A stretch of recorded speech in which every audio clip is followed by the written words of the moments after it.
Hey guys, tonight we're talking about revenge. Medieval revenge, specifically. The kind that didn't involve deep breaths, forgiveness, or being the bigger person. So before you get comfortable, take a moment like the video and subscribe. But only if you genuinely enjoy what I do here. And let me know in the comments where you're tuning in from and what time it is for you. It's always fascinating to see who's joining us from around the world.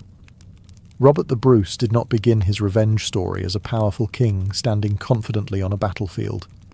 He began it as a man hiding in caves, sleeping badly, losing friends at an alarming rate, and slowly realizing that medieval politics was less about honor and more about who stabbed you last. He was betrayed, publicly, thoroughly. His claim to the Scottish throne collapsed so fast it barely had time to embarrass itself. Allies vanished. Supporters were executed. At one point, Robert was reduced to running for his life, which is not usually how kings imagine their career trajectory. Most people at this stage would have panicked, surrendered, or written a very sad medieval poem. Robert did none of those things. Instead, he waited, and not in a dramatic, sword-clenching way. He waited in the deeply inconvenient sense, hiding, watching, remembering names, and mentally filing away grudges like an extremely patient accountant. This waiting was not heroic. It was uncomfortable. He slept in the cold, trusted almost no one, and had enough time alone to replay every bad decision he had ever made. But that time also taught him something important. Medieval power was fragile. Men who seemed loyal today would abandon you tomorrow if the wind changed direction. Kingship, he learned, was mostly about timing and not dying long enough for circumstances to improve. Years passed. His enemies relaxed. They assumed he was finished. Medieval society loved nothing more than a fallen man who stayed fallen. Robert, inconveniently, refused to cooperate with that expectation. When he returned, he did not announce revenge.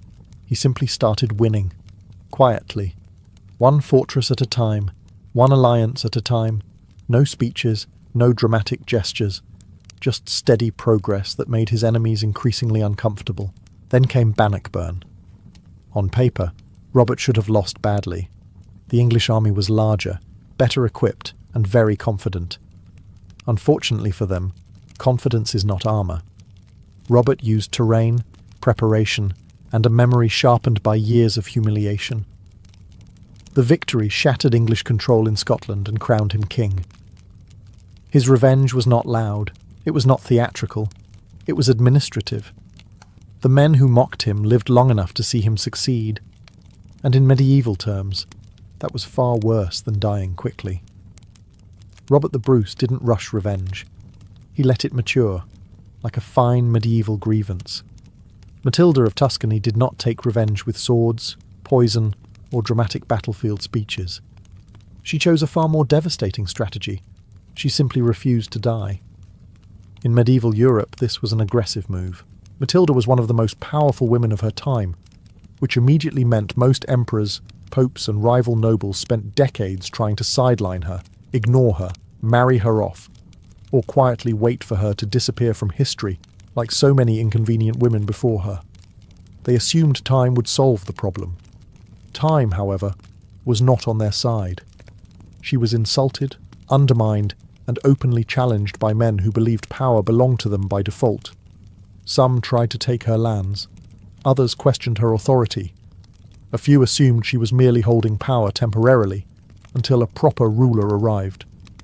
Matilda listened politely. Then she waited. And she waited a long time. While emperors declared her irrelevant, she governed. While rivals plotted, she formed alliances.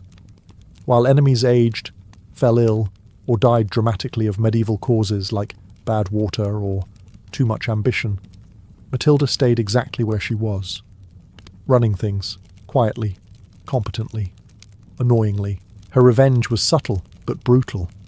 She watched her enemies exhaust themselves. She watched political tides shift.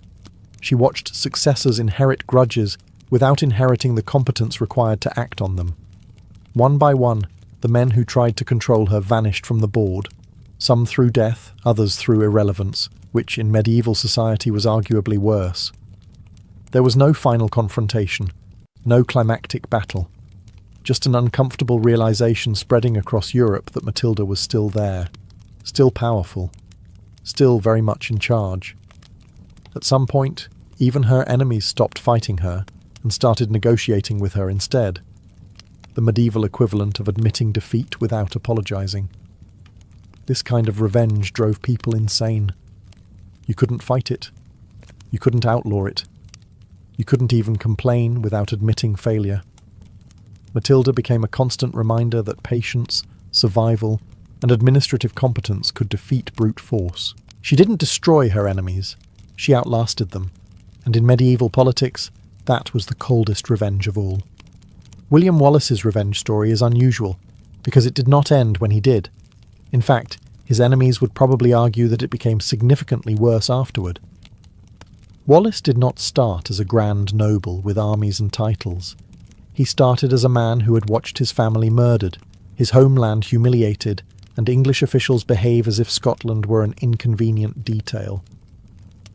His response was not subtle. He didn't write letters. He didn't negotiate. He chose violence immediately and enthusiastically. Wallace attacked symbols of English authority wherever he could find them.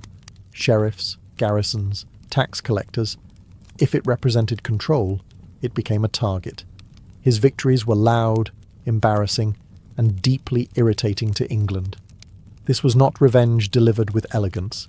This was revenge delivered with a large sword and very little patience. Eventually, of course, medieval reality caught up with him.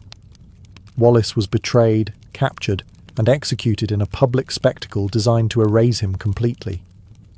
England assumed that would be the end of the problem. Medieval governments loved that assumption. It was wrong. Instead of killing the rebellion, Wallace's execution transformed him into something far more dangerous, a symbol. His death did not frighten Scotland into submission. It irritated them, deeply. His story spread, exaggerated, polished, and repeated until it became impossible to ignore. Wallace, inconveniently, became immortal. Every rebellion that followed carried his name like a banner. His enemies didn't just have to deal with armies, they had to deal with memory. And memory, unlike a man, cannot be executed, quartered, or displayed on city gates. The irony is brutal. Wallace never lived to see Scotland free. He never enjoyed comfort, safety, or victory in the long term. But his revenge worked anyway. His enemies spent decades fighting a ghost they had created themselves. Every time Scotland resisted, Wallace's shadow appeared again, quietly reminding England that killing the man had solved absolutely nothing. Medieval revenge often relied on fear. Wallace's revenge relied on persistence. He did not destroy England's control personally. He made it impossible for them to ever feel secure again.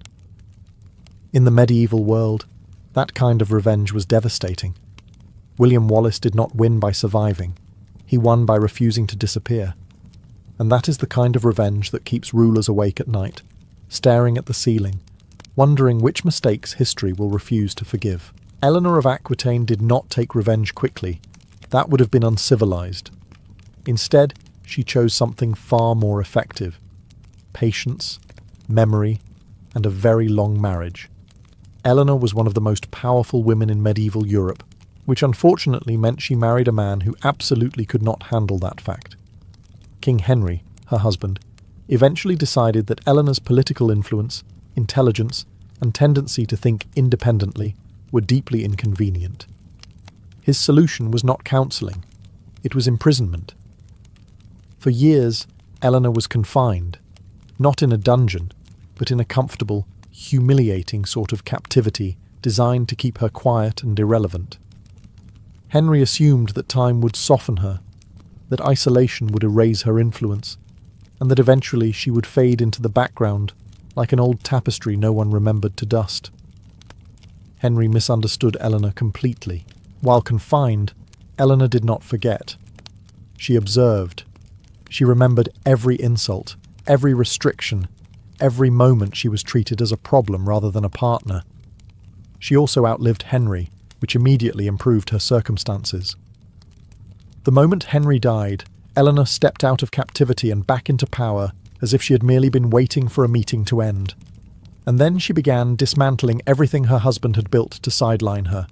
She arranged alliances, she ruled territories, she guided the reigns of her sons, she travelled across Europe issuing commands while the memory of her confinement quietly followed her everywhere. Her revenge was elegant. She did not publicly condemn Henry. She did not erase his legacy outright. She did something far more painful.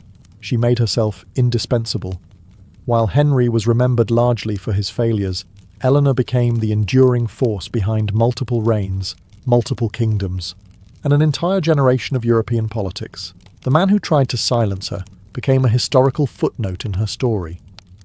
Eleanor's revenge was not about anger. It was about correction. She simply ensured that history remembered who truly held power. In medieval society, memory was everything, and Eleanor controlled hers. This was not revenge with blood.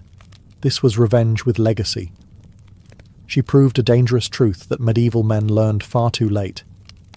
If you lock a woman like Eleanor away, she does not disappear. She waits. And when she returns, she does not raise her voice. She raises the standard and rewrites the narrative. Vlad the Impaler believed in revenge the way some people believe in interior design, with a theme, a message, and absolutely no subtlety whatsoever. As a child, Vlad was taken hostage, humiliated, and forced to watch his family's power collapse, while foreign rulers treated his homeland like a welcome mat. This was not a character-building experience.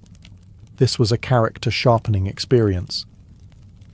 Vlad learned early that mercy was optional, and fear was far more reliable. When he finally returned to power, Vlad did not rush. He invited his enemies to dinner. This was a mistake, on their part. Vlad had a deep appreciation for symbolism. He understood that killing your enemies quietly was inefficient. Killing them publicly, creatively, and in large numbers, however, sent a message that tended to stick. His chosen method of execution was impalement, not because it was fast, humane, or popular, but because it was unforgettable. When rivals betrayed him, he didn't chase them down immediately. He let them feel safe first. He let them attend banquets, smile, drink wine, and enjoy the illusion of normalcy. Then he introduced consequences. Entire groups of nobles were executed in ways designed to be seen from miles away.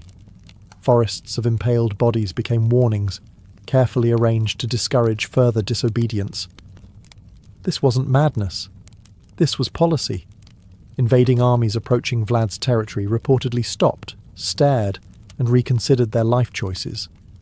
Soldiers who expected resistance instead found psychological warfare on an industrial scale. The message was clear. You could fight Vlad, but you would not enjoy the experience. His revenge was not personal in the modern sense. It was strategic. Vlad wanted to make betrayal feel expensive. Painfully expensive. Ideally expensive enough that people would choose literally any other option. Did this make him popular? No. Did it make him effective? Unfortunately, yes. Enemies remembered him long after he was gone. His name became shorthand for terror, punishment, and consequences delivered with theatrical flair. Even centuries later, his reputation still does most of the work for him. Vlad did not forgive. He did not forget. He advertised. In medieval Europe, revenge often restored honor. Vlad went further. He weaponized it, and while history debates his sanity, it cannot debate his results. Sometimes revenge isn't about balance. Sometimes it's about making sure no one ever tries again. Some medieval revenge stories are deeply personal. The Sicilian Vespers was not one of them. This was revenge as a community effort, organized, synchronized, and carried out by people who had finally decided they were done being polite. For years, Sicily lived under foreign rule that treated the island less like a kingdom and more like a badly managed occupation zone. Taxes were heavy, local customs were ignored, and foreign soldiers behaved like they owned the place, because technically they did. This arrangement was deeply unpopular, which in medieval terms meant everyone smiled in public and seethed privately. The breaking point came during an evening church service. A single incident, humiliating, public, and very poorly timed, ignited something that had been building for years. The bells rang for evening prayers, and instead of spiritual reflection, the population collectively decided it was time to settle accounts. What followed was not chaos. That's the unsettling part. It was coordinated. Locals identified their targets carefully. Foreign soldiers and officials were attacked while neighbours protected neighbours. Passwords were used to identify outsiders. If you failed the test, you failed permanently. This was revenge with logistics. By the time the violence ended, thousands were dead. Entire ruling structures collapsed in a matter of days. The occupiers had assumed their power was secure. They had mistaken silence for acceptance. A classic medieval error. The most uncomfortable part for historians is how efficient it all was. There was no single leader, no dramatic speech, no villain monologue, just a shared understanding that the time for restraint had expired. Revenge didn't roar. It moved quickly, quietly, and decisively. Foreign powers were shocked. They always are. They asked how such a thing could happen so suddenly. The answer, as always, was simple.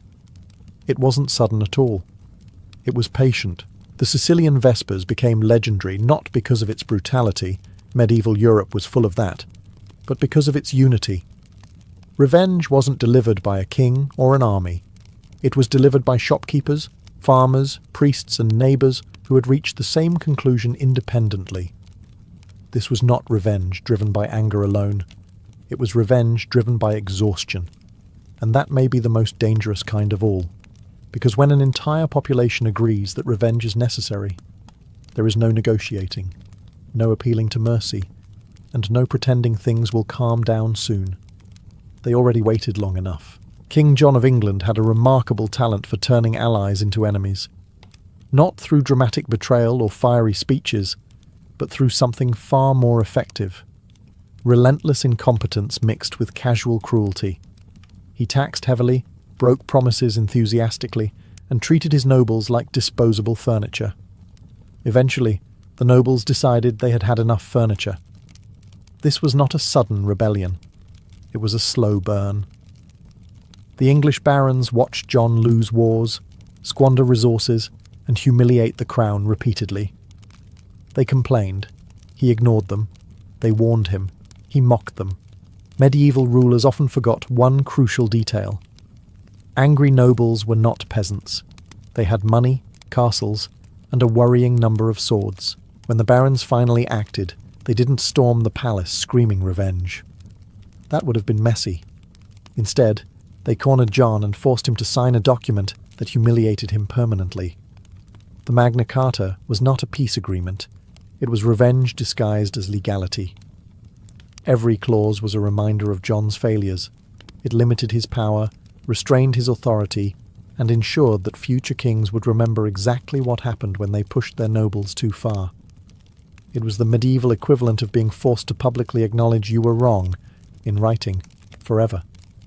John, naturally, hated it. He tried to undo it immediately, appealing to the Pope and declaring the Charter invalid. This only made him look weaker, which was impressive considering his previous performance. The barons, meanwhile, had achieved something far more lasting than execution. They had broken the myth of absolute kingship. This was revenge without bloodshed. No executions, no sieges. Just a king forced to admit, on parchment, that he could not be trusted to rule unchecked. In medieval politics, that was devastating. John died not long after, miserable and angry. The document survived him. Every time future kings encountered limits on their power, John's failure echoed quietly in the background. The barons didn't destroy him physically, they dismantled his authority. And in a world where power was everything, that was the cleanest revenge imaginable. King John lost battles. He lost respect. And finally, he lost the illusion that he ruled by divine right alone. all because a group of nobles decided revenge didn't need swords, just ink. Isabella of France did not scream, threaten, or dramatically flip tables when her husband sidelined and humiliated her. That would have been undignified. Instead, she did something far more dangerous in medieval politics. She paid attention. Married to King Edward, Isabella found herself ignored, publicly disrespected, and replaced in influence by favourites who seemed to appear at court purely to test her patience. Edward assumed his wife would tolerate this arrangement indefinitely. After all, medieval queens were expected to smile politely and accept whatever nonsense was happening around them. Isabella accepted nothing. She waited. She watched alliances form and collapse. She learned who disliked the king, who felt insulted, and who was simply waiting for permission to act. She travelled abroad under the reasonable excuse of diplomacy and returned with something far more useful than goodwill: support. When Isabella finally moved, it was not loud. There were no fiery speeches about betrayal.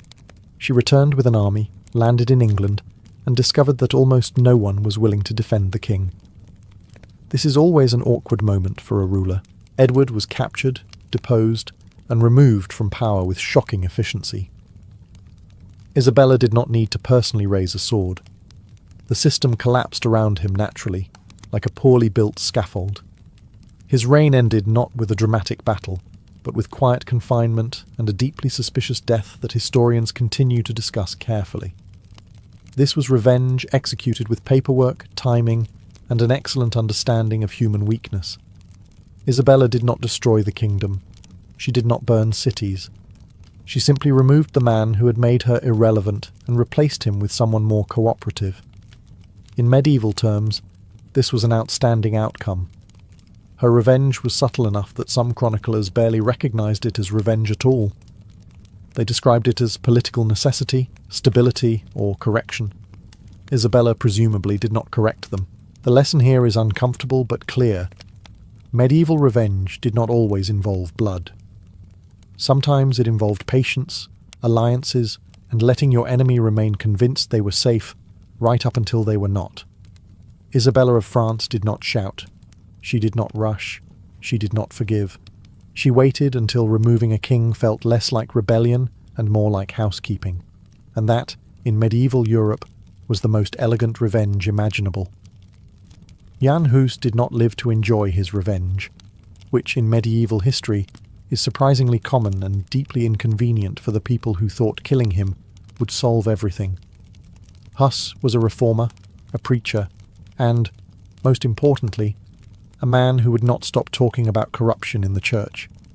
This alone made him dangerous. When he was summoned to a council under a promise of safe conduct, he did what any reasonable medieval intellectual would do. He trusted it. This was a mistake. Hus was arrested, tried, and executed anyway, burned publicly in a very dramatic attempt to prove that authority had won. The message was clear: speak out, and this is what happens. The authorities assumed fear would do the rest. It did not. Instead of silencing dissent, Hus's execution irritated an entire region. His followers did not react immediately. They didn't riot wildly and burn everything down overnight. That would have been too easy to suppress. Instead, they organized. They armed themselves. They remembered. What followed were the Hussite Wars, a series of rebellions so persistent that even professional armies struggled to contain them. Peasant soldiers, armed with wagons, farm tools, and unearned confidence, repeatedly defeated forces that were supposed to crush them. Every victory carried the same unspoken message. Killing Hus had made things worse. This is the cruel irony of medieval revenge. Executing a man might remove a voice, but it can also create a symbol. Symbols are extremely difficult to execute. Hus's enemies spent years fighting not just soldiers but ideas that had already proven immune to fire. Each attempt to stamp out the movement only confirmed Hus's warnings about corruption and abuse of power. His death became evidence, not deterrence. In the end, concessions were made. Reforms were negotiated. Authority adjusted itself quietly, pretending this was always part of the plan. Hus, meanwhile, remained dead, but victorious in the only way medieval history allows, by forcing his enemies to change. His revenge was delayed, indirect, and unstoppable. He never raised a sword. He never saw the outcome. And yet his enemies paid for his execution many times over. Jan Hus did not defeat his opponents in life. He defeated them by refusing to be forgotten. In medieval Europe, memory was power, and Hus weaponized it perfectly, even from the grave. If medieval Europe had offered awards for internal family destruction, the Angevin dynasty would have won every category, and still complained the judging was unfair. This was a family that treated revenge not as an emotional reaction, but as a deeply respected inheritance passed down from parent to child, like land or titles. The Angevin household was not a place of warmth. It was a place of ambition, suspicion, and an unspoken understanding that today's ally might be tomorrow's enemy, especially if they shared your last name. Fathers distrusted sons. Sons plotted against fathers. Brothers competed with the enthusiasm of people who knew only one of them would still be alive or relevant at the end. King Henry, the family patriarch, discovered early that raising powerful sons was a terrible idea. Each son felt entitled to rule immediately, preferably without waiting for inconvenient details like their father's death. Henry responded by dividing lands, making promises, and breaking them repeatedly, a strategy that somehow made everything worse. The sons revolted, constantly. They allied with enemies, raised armies, and betrayed one another with impressive speed.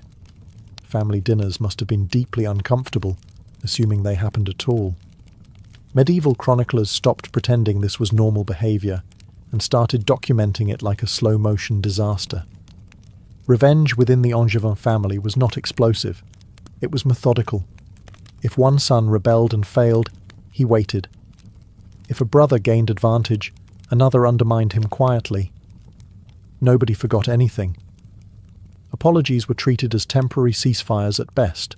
What makes this revenge story remarkable is how little anyone learned. Each generation repeated the same mistakes with confidence, convinced they would be the exception. They were not. Betrayal bred betrayal. Revenge produced more revenge, and the dynasty slowly consumed itself from the inside. Enemies outside the family barely had to intervene. They simply watched and waited. When the Angevins weakened themselves enough, rivals stepped in and claimed what was left. This is the medieval equivalent of leaving your door unlocked because you assume the house will collapse on its own. In the end, the Angevin revenge cycle did not elevate anyone. It did not restore honour. It simply ensured that no one enjoyed power for very long. The Angevins did not lose their dynasty to a single enemy. They lost it to each other, and that may be the most medieval revenge story of all. Skanderbeg's revenge story begins with one of history's most inconvenient childhoods. Taken hostage as a boy, raised by an empire that expected his loyalty, and trained to serve the very power that had crushed his homeland, Skanderbeg spent years smiling politely while filing away grievances like a man planning the longest to-do list in medieval history. To his captors, he was a success story. Educated, disciplined, loyal on the surface. The perfect example of how conquest could be made permanent. They trusted him. They promoted him. They assumed he had forgotten where he came from. He had not. Skanderbeg waited, and he waited properly. He learned how armies moved. He learned how commanders thought. He learned which rules were flexible and which were quietly ignored when convenient. Most importantly, he learned patience, the kind that only develops when revenge is impossible right now, but inevitable later. When the moment finally came, it arrived suddenly and politely. Skanderbeg defected, returned home, and reclaimed his ancestral lands with a speed that left everyone involved deeply embarrassed. Fortresses fell, alliances formed, a rebellion ignited that refused to burn out, no matter how many resources were thrown at it. This was not reckless revenge. This was revenge prepared with insider knowledge. Empire after empire assumed the rebellion would collapse. It did not. They assumed overwhelming force would solve the problem. It did not. Skanderbeg fought smarter, not louder. He avoided battles he could not win, struck where least expected, and made sure every victory was visible enough to inspire confidence and irritation in equal measure. The most insulting part for his enemies was how long it lasted. Decades. Years of campaigns, defeats, regrouping, and renewed resistance. Empires do not enjoy being delayed by one man and a determined population with very strong opinions about independence. Skanderbeg's revenge was not about destruction. It was about denial. He denied the empire peace. He denied them certainty. He denied them the satisfaction of finishing what they started. And he did it while outnumbered, outgunned, and relentlessly underestimated. This was revenge served slowly, deliberately, and with a deep understanding of human arrogance. The empire that took his childhood spent the rest of his life failing to take his homeland. Skanderbeg did not rush revenge. He lived inside it. And in medieval history, few revenges were as patient or as effective as that. Medieval revenge had many styles, but one of its favourites was hospitality. The Black Dinner of Scotland is proof that in the Middle Ages, accepting an invitation could be a fatal error, especially if the host smiled a little too politely. Two young noble brothers were invited to a feast under the promise of safety. This was not unusual. Feasts were meant to signal reconciliation, goodwill, and the temporary suspension of murderous intent. The boys arrived expecting food, conversation, and perhaps mild political manipulation. What they got instead was a lesson in medieval symbolism. Midway through the meal, servants entered carrying a black cloth and placed it on the table. In medieval culture, this was not subtle. This was not decorative. This was the equivalent of a handwritten note reading, "You are about to regret attending this dinner." The message was clear. The guests were arrested immediately. Accusations were read. Charges were invented with impressive speed. The boys were executed shortly afterward, having barely finished their meal. Dessert, regrettably, was cancelled. This was revenge masquerading as justice. Their family had grown too powerful, too influential, and too threatening to the ruling authority. Rather than fight them openly, which would have been messy and uncertain, the solution was to eliminate them quietly under the guise of lawful procedure. Medieval rulers adored this approach. It allowed them to claim moral high ground while actively committing betrayal. What makes the Black Dinner particularly chilling is its efficiency. There was no trial in any meaningful sense, no defence, no opportunity for escape. The entire event was designed to feel inevitable the moment the cloth touched the table. The political message was unmistakable. Trust was optional, power was not. This form of revenge didn't rely on rage or spectacle. It relied on ritual. The setting was calm. The tone was civil. The outcome was lethal. Medieval revenge often worked best when it pretended to be reasonable. The aftermath lingered for years. The families involved did not forget. Scotland did not forget. The event became a warning passed down through generations. When invited to dinner by someone who benefits from your absence, eat cautiously. The Black Dinner wasn't loud. It wasn't chaotic. It didn't even require swords at the table. It simply reminded everyone that in medieval politics, revenge could arrive quietly, on a plate, while everyone was still pretending to be friends. Charles the Bold had a gift for making enemies. Not accidentally, deliberately, repeatedly. He believed intimidation was leadership, arrogance was strength, and that no one would ever coordinate long enough to stop him. Medieval history loves this type of man because it knows how the story ends. Charles ruled Burgundy with ambition bordering on obsession. He wanted expansion, glory, and recognition as a major European power. To achieve this, he humiliated rivals publicly, threatened allies privately, and dismissed warnings with the confidence of someone who had never been truly punished for bad behaviour. Naturally, people remembered. Rather than confronting Charles directly, his enemies did something far more dangerous. They waited. Swiss forces, rival nobles, and neighbouring powers quietly coordinated. Grievances piled up. Insults were catalogued. Each slight became another reason to cooperate. Charles, meanwhile, mistook silence for fear, a classic medieval error. When conflict finally came, it was not a heroic duel. It was a series of disasters. Charles underestimated terrain, overestimated loyalty, and assumed his reputation would carry him through battles that required actual planning. It did not. His armies suffered crushing defeats. Supplies failed, allies vanished.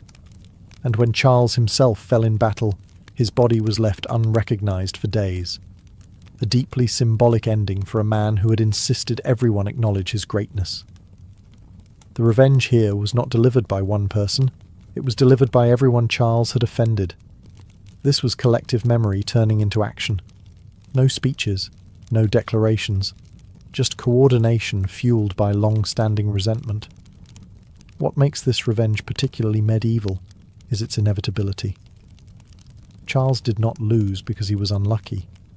He lost because he had spent years creating the conditions for his own destruction. Every insult, every threat, every moment of arrogance returned with interest. His enemies did not need to exaggerate his flaws. They simply waited for him to face consequences. Charles the Bold did not die misunderstood. He died correctly assessed. In medieval Europe, reputation was everything. Charles built his on fear and intimidation. When that reputation failed to protect him, nothing remained. This was revenge without drama, revenge without mercy, revenge delivered by history itself. Not all medieval revenge involved blood, screaming, or inconveniently placed pikes. Some of the most devastating revenge was administrative, spiritual, and delivered with paperwork. The kind of revenge that ruins your life quietly, while everyone insists it is perfectly lawful. The Avignon papacy emerged after a series of humiliations inflicted on the papacy by secular rulers who decided that popes were useful, but only when obedient. Kings pressured, threatened, and occasionally kidnapped popes, treating spiritual authority like a mildly annoying department that needed restructuring. The papacy did not forget this. It simply waited. When the opportunity came, popes relocated to Avignon, conveniently aligning themselves with friendly monarchs and distancing themselves from hostile ones. This move was framed as practical, sensible, temporary. Medieval institutions loved pretending revenge was just logistics. From Avignon, the papacy began applying pressure the medieval way: excommunication, interdicts, and spiritual sanctions that turned entire kingdoms into religious no-go zones. Weddings stopped, burials halted, churches closed, the population panicked. Rulers suddenly discovered that annoying the Pope came with side effects. This was revenge at scale. Kings who had once bullied the papacy now found themselves negotiating, apologizing, or quietly undoing policies to regain favor. The papacy never raised an army. It didn't need to. It weaponized belief, tradition, and the very real fear of eternal consequences. What makes this revenge especially effective is how deniable it was. Popes could insist they were acting purely on spiritual principle. They were not angry. They were disappointed. Medieval rulers learned quickly that disappointment from the church was far worse than anger. The Avignon papacy wasn't about domination. It was about reminder. A reminder that while kings ruled bodies, the church ruled souls, and souls were significantly harder to replace. This revenge unfolded slowly, across years and borders. There was no single moment of victory, just a steady realization spreading through Europe that humiliating the papacy had been a catastrophic miscalculation. No swords were drawn, no castles were burned, but entire kingdoms were brought to their knees anyway. In medieval Europe, revenge didn't always shout. Sometimes it whispered Latin phrases and waited for rulers to panic. By the time we reach the end of these stories, one uncomfortable truth becomes clear. Medieval revenge was rarely about emotion. It wasn't about losing control, shouting, or acting in the heat of the moment. That kind of revenge burned out quickly. Medieval revenge was colder, calculated, structured, and most importantly, patient. People did not seek revenge to feel better. They sought it to restore balance. Honor had been damaged, authority challenged, memory insulted. Revenge was the mechanism by which the medieval world corrected itself. often brutally, sometimes quietly, but always deliberately. This is why medieval revenge took so long. Years passed, decades passed, entire lifetimes passed. Grudges were not forgotten because forgetting meant accepting weakness. And weakness, in a world built on hierarchy, was dangerous. What makes these stories unsettling isn't their violence. Medieval Europe was always violent, but their restraint. Many of the most effective revenges came from waiting, watching, and allowing enemies to make mistakes on their own. Kings were not toppled in a fit of rage. They were dismantled through alliances, paperwork, symbolism, and timing. Sometimes the avenger didn't even live to see the outcome. Modern people often ask why medieval societies seemed so obsessed with revenge. The answer is simple. There were no reliable systems to guarantee justice. Courts were biased. Laws favoured the powerful. Mercy was unpredictable. Revenge filled the gap. And once revenge began, it rarely stopped at one person. Families inherited it. Kingdoms remembered it. Entire populations carried it forward like unfinished business. Forgiveness existed, but it was considered a luxury, something you could afford only when power was secure. The irony is that medieval revenge often succeeded. It removed tyrants, it humbled kings, it forced institutions to change, but it also created cycles that consumed generations, ensuring that no victory was ever clean or permanent. In the end, medieval revenge wasn't about destruction. It was about memory. People wanted to be remembered, as wronged, as justified, as avenged. And history, quietly and mercilessly, kept those records long after everyone involved was gone. So when we look back at these stories, we aren't just watching people settle scores. We're watching a world trying to impose order in the only way it knew how, not through forgiveness, but through consequences. And in medieval history, consequences had very long memories. Ludwig van Beethoven's life begins in the modest city of Bonn, in the year 1770, far from glittering salons or imperial courts. His childhood was not wrapped in encouragement or warmth, but in expectation, heavy, urgent, and often cruel. Music entered his life early, not as a joy, but as a duty. His father, Johann van Beethoven, was determined to mould his son into a prodigy, a public miracle that would lift the family out of mediocrity. Whether Ludwig wanted this role or not was irrelevant. The piano waited, the violin waited, and so did the long nights. Johann's teaching style relied more on fear than inspiration. Lessons stretched late into the evening. Errors were not corrected patiently. They were punished. Neighbours would later recall hearing a small boy crying while scales echoed through the walls. Yet even under this pressure, something extraordinary took root. Ludwig did not merely memorize music. He questioned it. He listened for structure, tension, and emotion long before he had words to describe them. Unlike other child performers, he was never fully comfortable on display. When pushed before audiences as a wonder child, he appeared awkward and intense, more focused on the keyboard than the room. Applause did not excite him. Silence afterward interested him more. From an early age, he seemed to sense that music was not about approval. It was about expression. Bonn itself played a quiet but crucial role. It was a small court city, but unusually open to Enlightenment ideas. Intellectual discussions floated through salons and taverns. Books circulated. Ideas mattered. Beethoven absorbed this atmosphere deeply. While still a teenager, he found mentors who recognized that his talent went beyond technical skill. They encouraged him to compose, not just perform, to create rather than imitate. By his early teens, Beethoven was already working as a court musician, supporting his family as his father's reliability declined. Responsibility arrived early. Childhood ended quickly. But this hardship forged independence, discipline, and a stubborn refusal to submit to limits, traits that would define his life. This was not the beginning of a polished genius. It was the origin of a fighter. a boy shaped by pressure, sharpened by struggle, and already listening for a sound that existed beyond the notes on the page, a sound that belonged only to him. When Ludwig van Beethoven left Bonn for Vienna in the early 1790s, he was not arriving as a nobody, but neither was he a legend. Vienna was the musical capital of Europe, a city swollen with talent, ambition, and egos. Every street seemed to echo with symphonies, quartets, and reputations being built or destroyed. Beethoven arrived carrying recommendations, raw confidence, and a quiet certainty that he did not intend to fit in.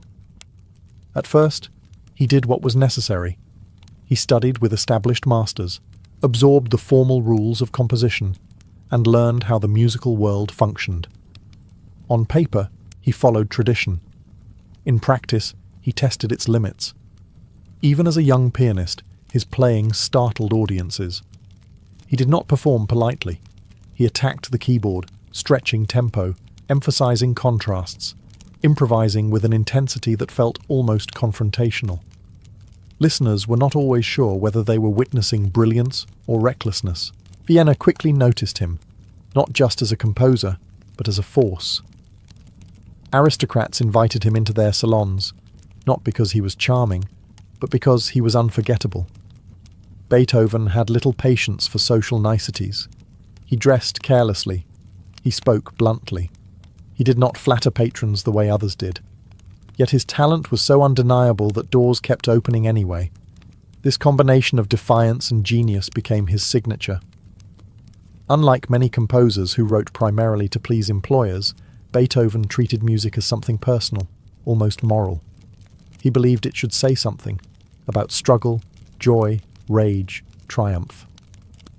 Early works still echoed the classical elegance of the era, but beneath the surface, something new was stirring.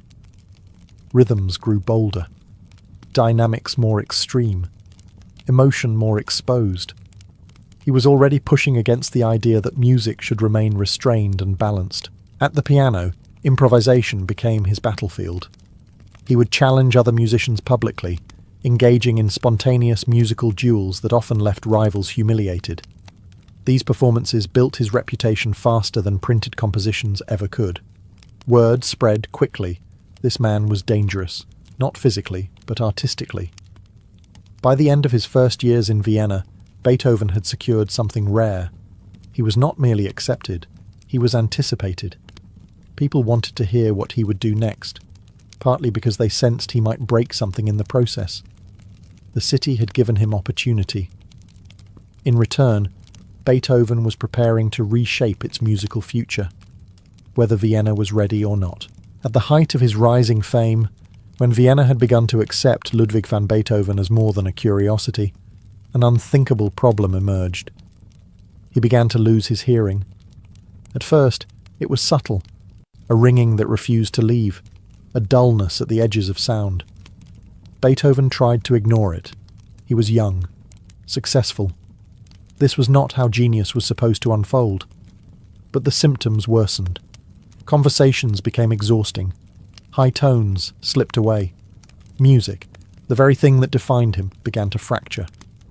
For a composer whose identity was built on sound, this was not an inconvenience. It was an existential threat. Beethoven withdrew socially, often appearing irritable or aloof. In reality, he was terrified of being exposed. Deafness, in his world, was a professional death sentence. In 1802, he retreated to the village of Heiligenstadt, hoping rest would cure what doctors could not explain. There, alone and desperate, he confronted the truth he had avoided. His hearing was not returning. The isolation, the shame, and the fear crushed him. In a letter to his brothers, never sent but preserved, Beethoven confessed that he had considered ending his life. Music was the only thing that stopped him. He could not leave the world, he wrote, without saying everything he still had inside him. This moment marked a turning point. Instead of surrendering, Beethoven hardened. He accepted his condition, not calmly, but defiantly. If he could no longer hear as others did, he would compose as no one else dared. His music began to change, structures expanded. Emotional extremes intensified. Silence itself became meaningful. He was no longer writing to entertain. He was writing to survive. Paradoxically, as his hearing declined, his imagination grew louder. He no longer relied on sound as it existed in the room, but on sound as it existed in his mind. This internalization freed him. Music was no longer bound to polite expectation or physical limitation. It became personal, confrontational, and monumental. The Heiligenstadt crisis did not end Beethoven's career. It ignited it. From this point forward, every composition carried an undercurrent of resistance, against fate, against weakness, against silence itself. The tragedy did not soften him, it sharpened him. And from this struggle, a new kind of music was about to emerge. Music forged not from what he could hear, but from what he refused to lose. With his decision to live and compose on his own terms, Beethoven entered what scholars later called his heroic phase, though at the time it felt more like open rebellion. Classical music, as Vienna understood it, prized balance, elegance, and restraint. Beethoven respected these rules just enough to know exactly how to break them. His compositions grew larger, louder, and more emotionally exposed. Symphonies stretched beyond traditional limits. Movements became longer, more dramatic, and less predictable. Sudden silences interrupted storms of sound. Gentle themes were shattered by violence, then rebuilt stronger. Audiences were no longer being entertained. They were being challenged. The turning point came with works like the Third Symphony. What listeners expected to be polite background music instead arrived like a declaration. This was not music for salons. This was music that demanded attention, even confrontation. Some listeners were stunned, others were offended. A few understood that something irreversible had happened. Beethoven was no longer writing as a servant to tradition or aristocracy. He positioned himself as an independent artist, a radical idea at the time. He rejected permanent court appointments, choosing instead to live off commissions and patronage that did not dictate his voice. This freedom came at a cost. His finances were unstable, his personal life chaotic, but creatively he was untouchable. He was. As his hearing continued to deteriorate, his focus shifted further inward. He trusted his inner ear completely. Sketchbooks filled with obsessive revisions, tiny changes made and remade until the emotional weight felt right. Nothing was accidental. What sounded wild and spontaneous to listeners was actually the result of relentless control. Critics struggled to keep up. Some accused him of excess, of ugliness, of abandoning beauty altogether. Beethoven did not care. He believed beauty could include struggle, tension, even pain. Music to him was not decoration, it was truth. This period reshaped what composition could be. No longer confined to pleasing symmetry, music could now tell stories of conflict and triumph without words. Beethoven had cracked open the classical form and poured his inner life into it, and once that door was opened, it could never be closed again. The composer who once feared silence was now redefining sound itself, not as something polite and ornamental, but as something human, flawed, and fiercely alive. As Beethoven's music grew bolder, his personal life narrowed. The man who filled concert halls with sound increasingly lived in silence and solitude. His hearing loss was no longer a secret to himself, but it remained something he fought to hide from others. Conversations were strained. Social gatherings became humiliating puzzles of misheard words and forced smiles. Slowly, deliberately, Beethoven withdrew. This isolation sharpened his temperament. He was famously difficult, suspicious of friends, hostile to servants, quick to anger. Yet beneath the outbursts was fear. Every social failure reminded him of what he was losing. He could command orchestras on paper, but struggled to order a meal without confusion. Pride kept him from admitting weakness. Loneliness became the price of independence. At the same time, his emotional life burned intensely. Beethoven longed for companionship and love. but his relationships were tangled and often doomed from the start. He fell repeatedly for women who were socially unavailable. Aristocrats he could admire, but never fully claim. Letters revealed deep tenderness, yearning, and frustration. One famous correspondence, addressed to an unnamed immortal beloved, exposes a man capable of profound devotion, yet unable to reconcile love with the demands of his art and his circumstances. Music became his refuge and his weapon. During these years, his compositions balanced fury and intimacy. Explosive passages clashed with moments of aching vulnerability. Piano sonatas, string quartets, and symphonies carried emotional contradictions that mirrored his inner life. He was no longer simply expressing struggle.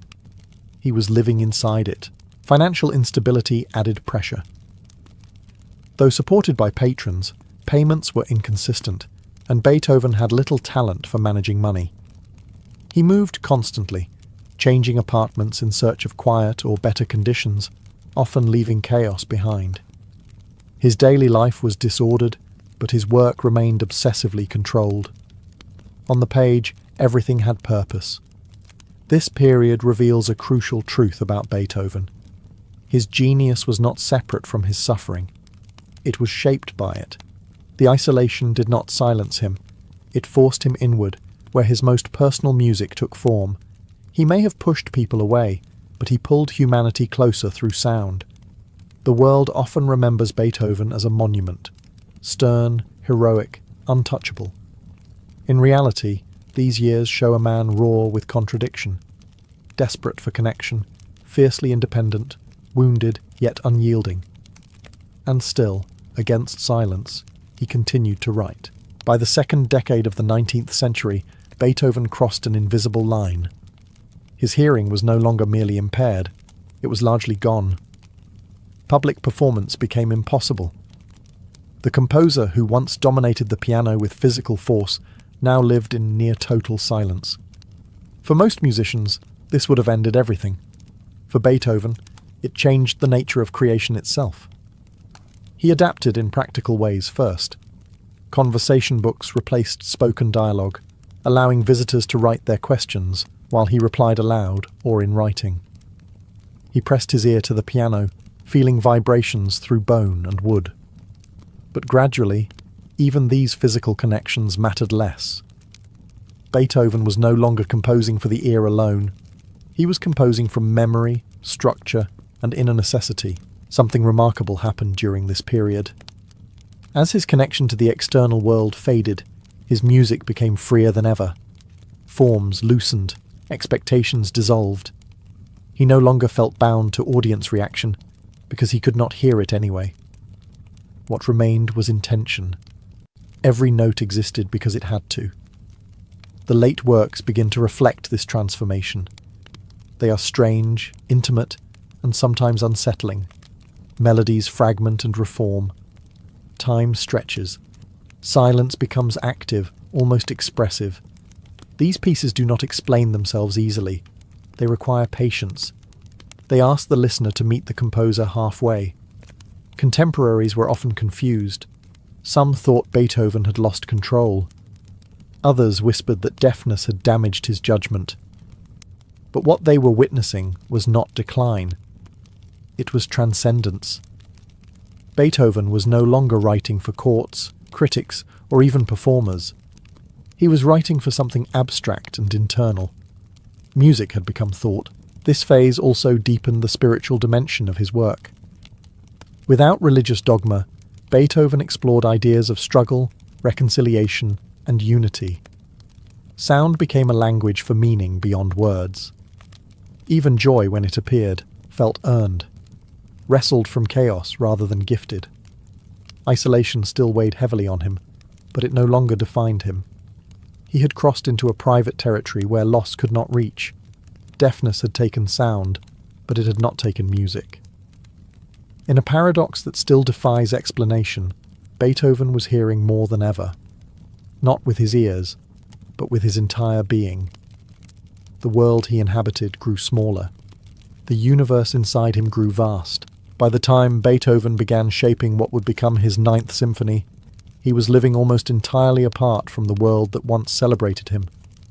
Deaf, isolated, and physically deteriorating, he nevertheless conceived a work unlike anything music had known before. This was not just another symphony, it was a summation of struggle, resistance, and a lifelong refusal to surrender. The idea of setting voices inside a symphony was radical. Instrumental music had long been considered a complete, self-contained form. To introduce human voices, and worse, a philosophical poem, risked ridicule. Beethoven did not care. He had been carrying Friedrich Schiller's Ode to Joy for decades, waiting for the right moment. Now, with nothing left to prove and nothing left to lose, he unleashed it. The Ninth Symphony does not arrive gently. It wrestles its way forward, built on tension and instability. Themes struggle to take shape, collapse, and try again. When the final movement begins, earlier ideas are rejected one by one, as if the music itself is searching for meaning. Only then does the human voice enter, not as decoration, but as necessity. The message is unmistakable. Joy is not naive happiness. It is something earned after suffering. Brotherhood is not automatic. It must be chosen. The symphony does not deny darkness. It passes through it. At the premiere in 1824, Beethoven stood on stage, conducting a performance he could not hear. When the music ended, he continued beating time, unaware that the orchestra had stopped. A singer gently turned him toward the audience so he could see the reaction. The hall erupted. Applause, tears, hats thrown into the air. Beethoven bowed, not to sound, but to sight. This moment has become legend, but it is more than sentimental. It reveals the core of Beethoven's achievement. He created one of the most powerful expressions of human unity ever written, while completely cut off from the very sense meant to receive it. The Ninth Symphony was not just a triumph of composition. It was a declaration. That meaning does not depend on circumstance, that joy can exist without comfort, and that art can outlive the body that creates it. Beethoven had reached a place beyond limitation. Silence had not defeated him. He had answered it, loudly, defiantly, and forever. After the thunder of the Ninth Symphony, Beethoven did not retreat into repetition or victory laps. Instead, he moved further inward, into territory that even his admirers struggled to follow. His final years produced music that feels detached from time itself, works that seem less concerned with performance than with exploration. The late string quartets and piano sonatas baffled audiences. They were quieter, stranger, and structurally unpredictable. Melodies wandered, rhythms stretched or dissolved.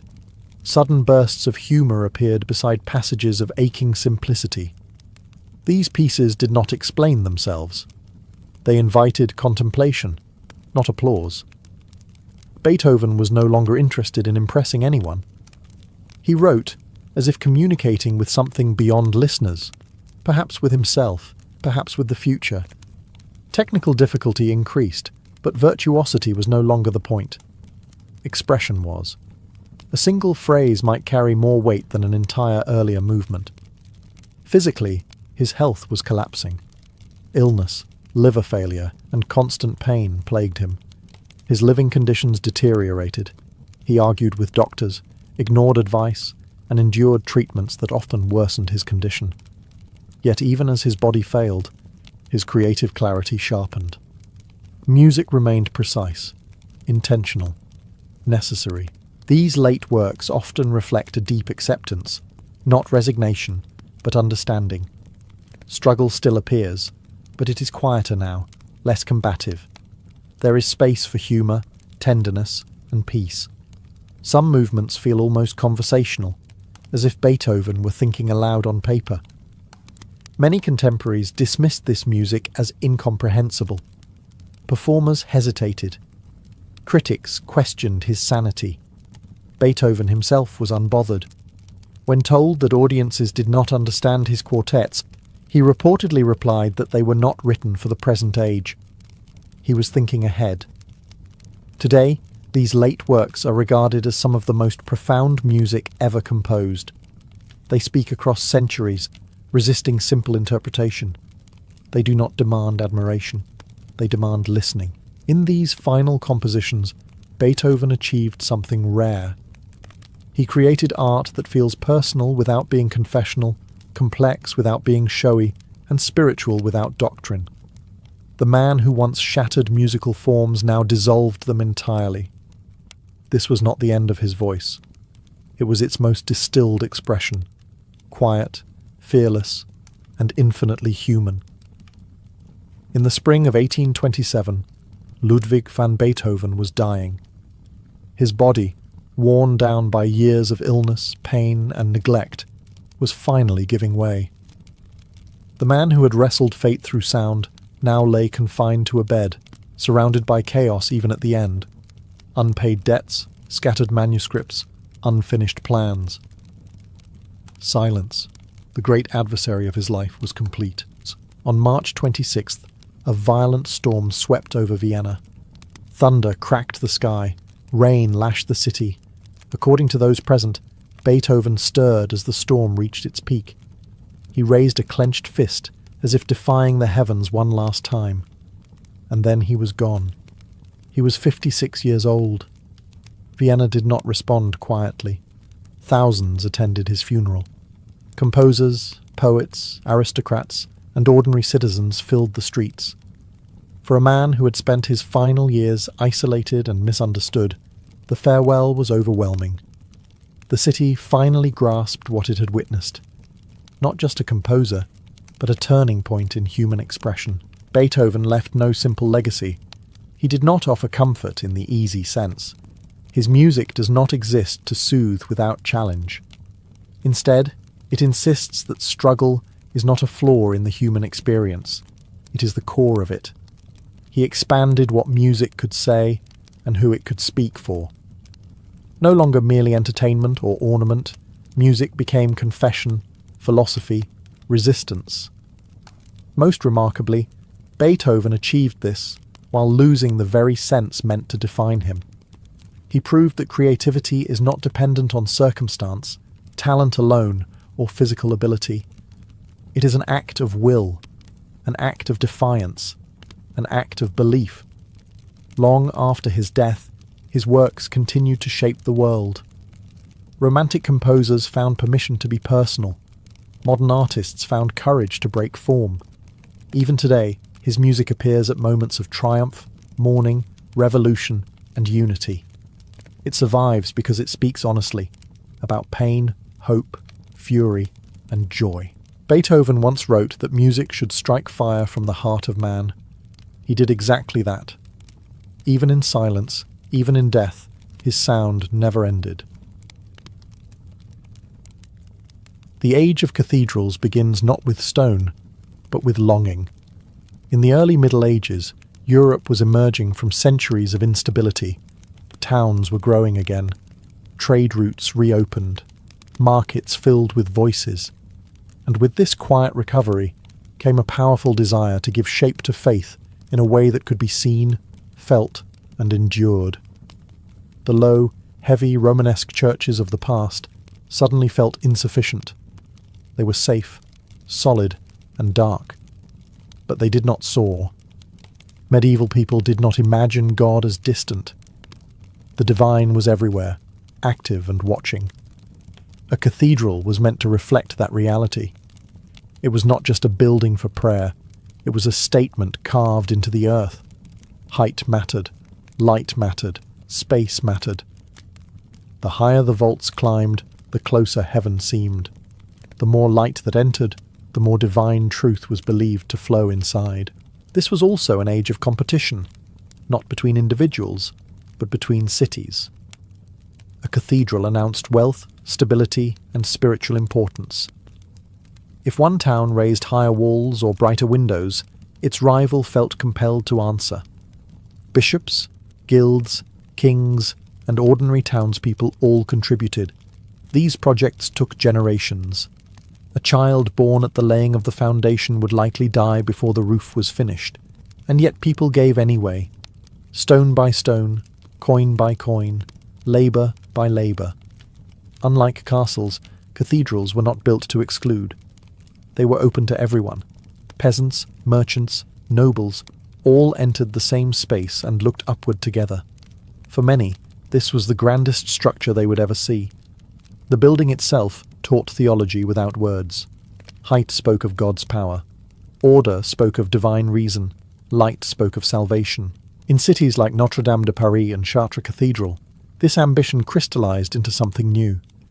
Builders began to imagine churches that were no longer heavy and earthbound, but vertical and luminous. The goal was no longer merely to endure, it was to ascend. The age of cathedrals was born from this shared impulse, to turn faith into architecture, stone into prayer, and human effort into a visible reach toward heaven. The true beginning of the Gothic cathedral does not happen all at once. It ignites in a single place, under a single vision. Just north of Paris, at the Royal Abbey of Saint-Denis, a quiet architectural revolution took shape in the mid-12th century. The driving force behind it was not a master mason, but a monk, Abbot Suger. Suger was not interested in novelty for its own sake. He believed that light was a direct reflection of the divine. To him, brightness was not decoration, it was theology. If God was perfect clarity, then a church filled with light could elevate the soul simply by existing. Darkness, once seen as solemn and protective, now felt like a barrier between humanity and heaven. To achieve this vision, builders at Saint-Denis began experimenting. Thick, Romanesque walls were no longer enough.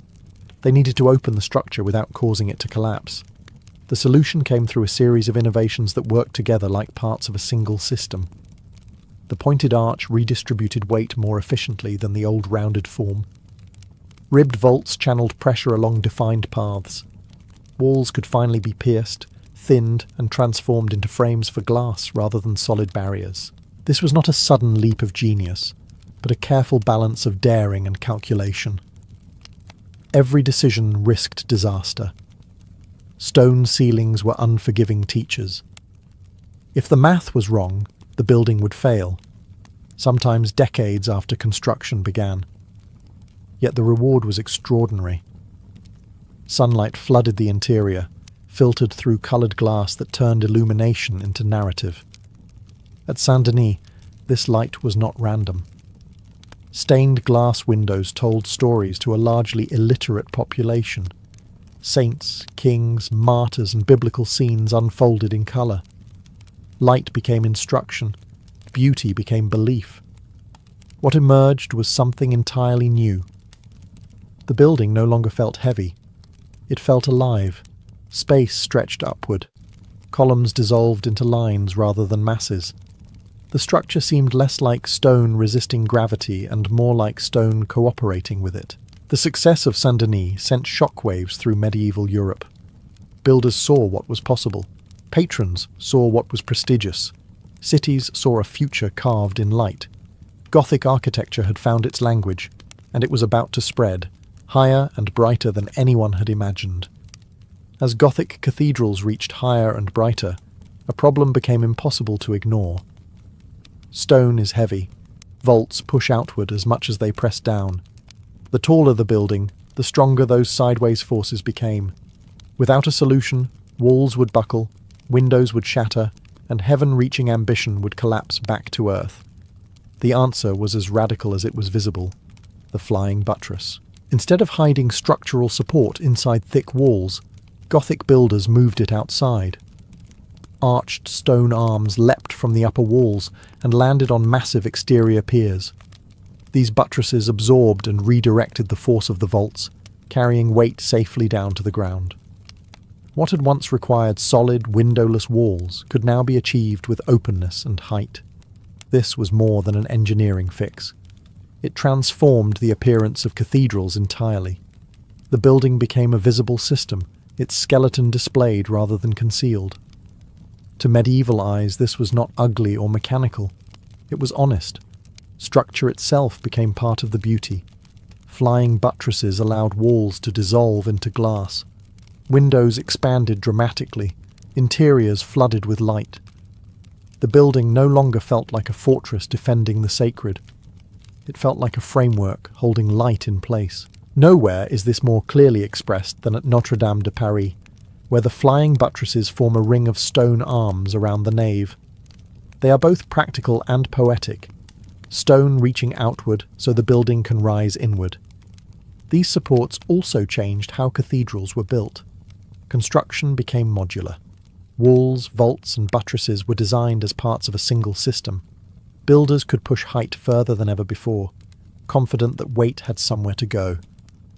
From the outside, Gothic cathedrals began to resemble stone forests. Vertical lines, branching supports, rhythmic repetition. From the inside, they felt almost weightless. This contrast was deliberate. The labour, complexity, and danger of construction were kept at the margins, while worshippers stood inside a space that suggested effortlessness.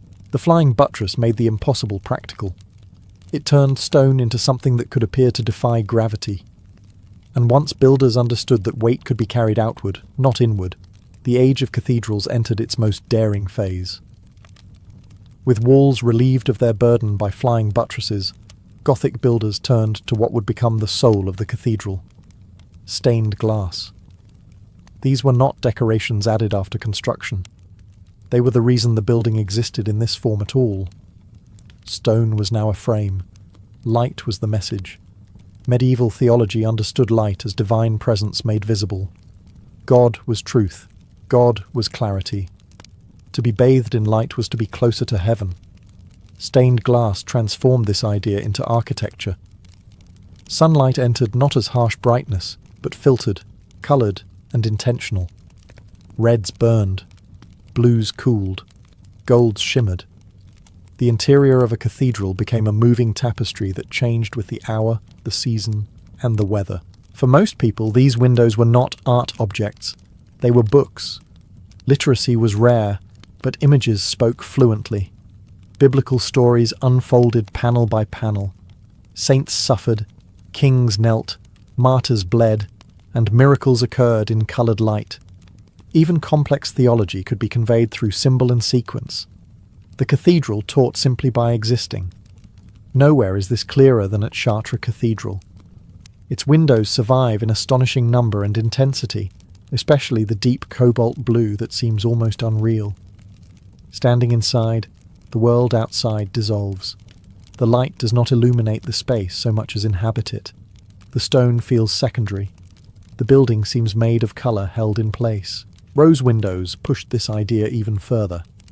Perfect circles of glass radiated outward like cosmic diagrams, combining geometry, theology, and light into a single form.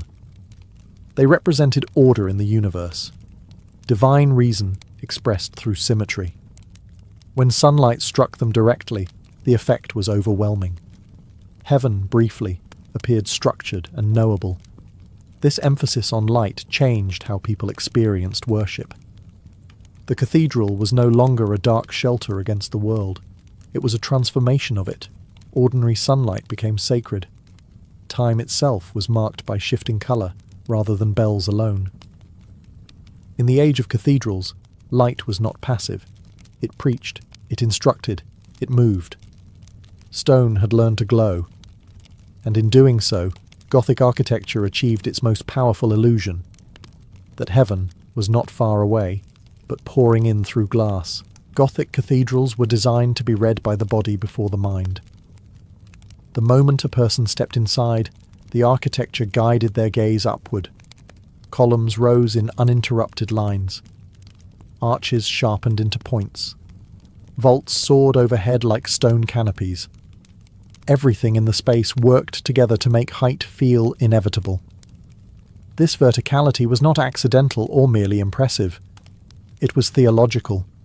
Medieval thinkers believed the universe was ordered, hierarchical, and ascending toward God. The cathedral mirrored that belief in stone. Earth was below, heaven was above. The building became a diagram of existence itself. Pointed arches played a crucial role. Unlike rounded Romanesque arches, they directed weight downward more efficiently, allowing for taller structures. but their visual effect mattered just as much. They suggested movement, aspiration, a sense that the building itself was stretching upward rather than sitting passively on the ground. Ribbed vaults reinforced this feeling. Their intersecting lines created a skeletal pattern overhead, drawing the eye along paths that converged high above. The ceiling was no longer a heavy lid. It was a network of lines leading upward, encouraging contemplation beyond the physical space. This emphasis on height changed how worshippers experienced scale. Individuals felt small, but not insignificant. The vastness of the space placed human life within a larger order.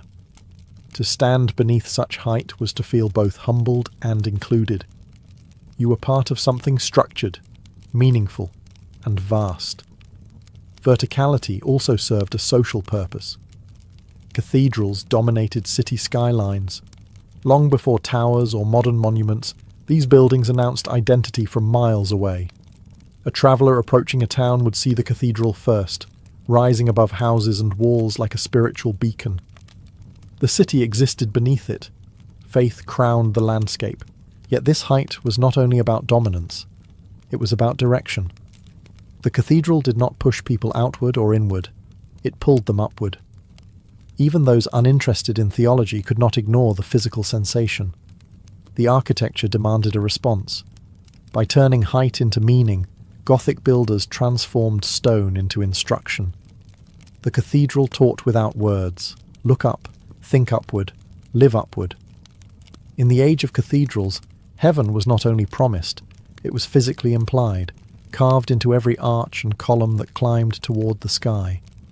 A Gothic cathedral was never the work of a single generation. It was a project that outlived its planners, its builders, and often even its original vision. Construction could stretch across decades, sometimes centuries, turning the cathedral into a living process rather than a finished object. When the first stones were laid, no one expected to see the end. That was understood. Faith, after all, was not short-term. The cathedral belonged as much to the future as to the present. Bishops might change. Kings might fall. Wars might interrupt work for years. But the building waited. Stone is patient. These projects mobilized entire cities. Masons, carpenters, glassmakers, blacksmiths, sculptors and labourers all played roles. Guilds took pride in contributing. Donors funded chapels, windows or altars in exchange for prayers and remembrance. Even the poor gave what they could: a coin, a day of labour, a cart of stone. The cathedral was not imposed on the city. It was grown from it. Construction sites were chaotic, dangerous places. Cranes powered by human treadmills lifted enormous blocks. Scaffolding climbed higher each year. Accidents were common. There were no modern blueprints, only experience, geometry, and trust. Master masons carried knowledge in their heads and hands, passing it down through apprenticeships rather than books. Because projects lasted so long, styles evolved mid-construction. A nave might begin in one Gothic mode and finish in another. New techniques replaced old ones. Towers were redesigned, plans adapted to ambition, disaster, or opportunity. The result was architecture that recorded time itself. Layers of intention stacked in stone. Cathedrals also shaped urban life. Streets bent around them. Markets gathered nearby. Pilgrims arrived, bringing wealth and ideas. The building became the city's anchor, both spiritually and economically. In places like Amiens Cathedral, scale alone announced confidence. This was not a town planning to fade quietly. It was a city declaring permanence. What mattered most was continuity. Each generation accepted responsibility from the last. They did not ask whether the project was practical. They asked whether it was worthy. In an age with little certainty, the cathedral offered something rare, a promise that human effort could reach beyond a single lifetime. The age of cathedrals was built slowly, deliberately, and collectively. One stone at a time, laid for people who had not yet been born. If light was the soul of the Gothic cathedral, sculpture was its voice. Long before anyone stepped inside, the building was already speaking. portals, facades, towers, and roofs were crowded with figures carved in stone. Saints, kings, prophets, monsters, angels, and sinners, all arranged to tell a story to anyone who approached. The main entrance of a cathedral functioned like a sermon carved into rock. Figures lined the doorways in rigid vertical rows, elongated to echo the architecture itself. They did not smile casually or strike natural poses. They stood solemn, timeless, and watchful. These were not portraits of real people, but ideals made visible. Wisdom, authority, judgment, mercy, all given form. At places like Chartres Cathedral, the west portal presents an entire theology before a single step is taken inside. Christ appears in glory. Apostles flank him. The order of heaven is laid out clearly. To enter the cathedral was to pass through doctrine, moving from the imperfect world into sacred space. But not all sculpture was solemn. High above the streets, grotesques and gargoyles crouched along ledges and gutters. These strange figures served practical purposes, channeling rainwater away from walls. But they also carried symbolic weight. They represented chaos, sin, and the dangers outside the sacred boundary. Inside was order and light. Outside lurked disorder. This contrast was deliberate. The cathedral was not meant to deny the existence of fear or evil. It acknowledged them openly, then placed them at the margins. Monsters stayed on the roof. Saints guarded the door. Meaning was built into placement as much as form. Sculpture also humanized the building. Faces began to show emotion. Figures interacted. Over time, stiffness softened. Drapery flowed more naturally. Stone bodies gained weight and presence. Gothic sculpture slowly rediscovered humanity without losing symbolism. The divine became relatable, not distant. For medieval people, this imagery was not optional decoration. It was instruction. Most worshippers would never read scripture, but they could read stone. The cathedral explained the world visually, who ruled it, who judged it, and where one stood within it. In the age of cathedrals, stone did not remain silent. It warned, taught, comforted, and accused. Long before a priest spoke, the building itself had already delivered its message. What began in northern France did not remain there for long. The Gothic cathedral proved too powerful, too persuasive to stay confined to one region. Its language of height, light, and structure spread across Europe, carried by travelling masons, ambitious bishops, and cities eager to proclaim their importance. Yet as Gothic travelled, it adapted. The idea remained the same. The expression changed. In France, Gothic emphasized unity and clarity. Cathedrals were conceived as coherent systems, every element aligned toward vertical ascent and luminous interiors. Elsewhere, local traditions reshaped the style. In England, Gothic stretched horizontally rather than vertically. Long naves, complex rib patterns, and an emphasis on linear rhythm created spaces that felt expansive and processional rather than overwhelming. The building invited movement rather than awe alone. In the German lands, ambition turned monumental. At Cologne Cathedral, height became obsession. Towers rose to extreme proportions, pushing Gothic logic to its limits. Construction stretched across centuries, interrupted and resumed by different eras that all remained faithful to the original medieval vision. The result was not just a cathedral, but a statement of endurance. Further south, Gothic encountered different light and materials. In Italy, classical tradition never fully loosened its grip. Cathedrals like Milan Cathedral adopted Gothic structure, but multiplied decoration. Spires crowded the roofline. Marble replaced darker stone. The effect was less about inner glow and more about external spectacle, a forest of stone reaching skyward. Despite these differences, the core message survived. Gothic architecture everywhere aimed to transcend the ordinary. It organized space to guide emotion. It used engineering not just to stand, but to persuade. Whether elongated, monumental, or ornate, the cathedral remained the central symbol of civic and spiritual life. This spread also reveals something important about medieval Europe. It was not isolated or static. Ideas travelled, skills migrated. Innovation crossed borders long before modern nations existed. The cathedral became a shared language, one that allowed different cultures to express the same aspiration in their own accents. By the late Middle Ages, Gothic dominated the skyline of Europe. No other architectural style had unified so much territory with such consistency of purpose. Stone after stone, city after city, the age of cathedrals had become continental, a shared effort to build meaning into space itself. By the late Middle Ages, the great age of cathedral building began to slow. Wars drained treasuries. Plagues shattered populations. New artistic ideals emerged that favoured balance, proportion, and classical restraint over vertical intensity. The Renaissance did not destroy Gothic cathedrals. It simply stopped building them. The upward race paused, yet the cathedrals remained. Long after scaffolding vanished and masons died, these buildings continued to shape the world around them. They outlived the cities that built them, the kings who funded them, and the bishops who consecrated them. Stone endured where power did not. The true legacy of the age of cathedrals is not technical, though the engineering was revolutionary. It is psychological. These buildings changed how humans understood space.